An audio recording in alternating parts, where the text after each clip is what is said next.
Sud Radio présidentielle 2022. Bah oui, parce Bonjour, que c'est Éric pas Revel. terminé en fait, Non, la non. présidentielle. Ça continue avec les législatives. Bonjour Éric.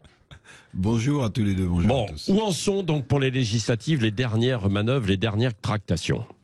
Ouais, je vais vous donner de l'analyse et puis quelques chiffres. Grande manœuvre, c'est parti. La gauche, il faut le dire, grâce à Jean-Luc Mélenchon, a pris de l'avance. La nouvelle Union populaire, d'ailleurs, ressemble furieusement à l'Union de la gauche de 1981, mais avec quel programme commun? Ça, c'est toute la question. Si on fait le parallèle avec 81, avec quel programme commun? C'est l'enjeu des négociations actuelles entre LFI, le PS, les communistes et les Verts. Alors, les LR, vous avez eu ce matin comme invité Gilles Platré. Les LR sont dans une sorte d'impasse. On l'a bien compris. Une partie des députés, grâce ou à cause de Nicolas Sarkozy, pourrait rejoindre La République En Marche. Il y a une réunion aujourd'hui du comité stratégique des Républicains. On verra ce qu'il en sort. Aujourd'hui, il faut rappeler qu'il y a 101 députés les Républicains à l'Assemblée nationale. 101 députés. Retenez bien ce chiffre. Enfin, du côté du RN et de Reconquête, aucun accord ne semble possible à ce stade. Zemmour, a tendu la main, on l'a entendu, mais avec maladresse.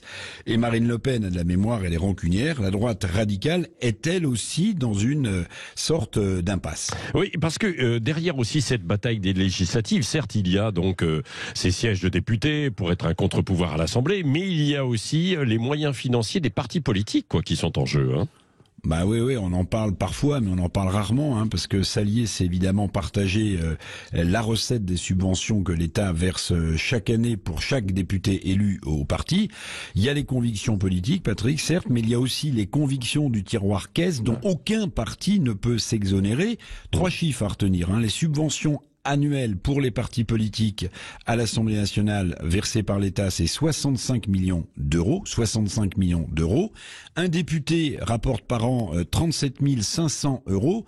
Si vous avez 20 députés, par exemple, à l'Assemblée nationale, sur 5 ans, votre parti politique empoche 4 millions d'euros. Oui, il faut les payer quand même aussi. Et première projection sur la composition de l'Assemblée nationale, il y en a déjà. Qu'est-ce que ça donne? C'est très très intéressant d'après Harris, donc c'est une projection, c'est une première projection avec 2 hypothèses, alliance entre certains partis et pas d'alliance. Alors s'il n'y a pas d'alliance, d'après cette projection Harris, La République En Marche engrangerait jusqu'à 368 députés.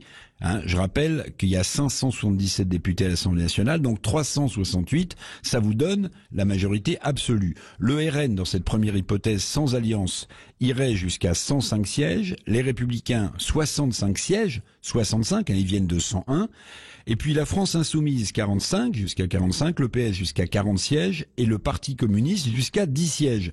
Si vous additionnez LFI, PS et PCF sans alliance, vous avez 95 sièges. Maintenant, l'autre hypothèse de Harris, c'est des alliances. C'est des alliances dont je viens de parler, à gauche, dans la droite radicale ou avec les Républicains et LREM. Alors, c'est très simple. LREM plus LR tout en partie, c'est 366 sièges. De nouveau, la majorité absolue pour le parti du président de la République. RN plus la reconquête de Zemmour, ça donnerait 147 sièges en cas d'alliance.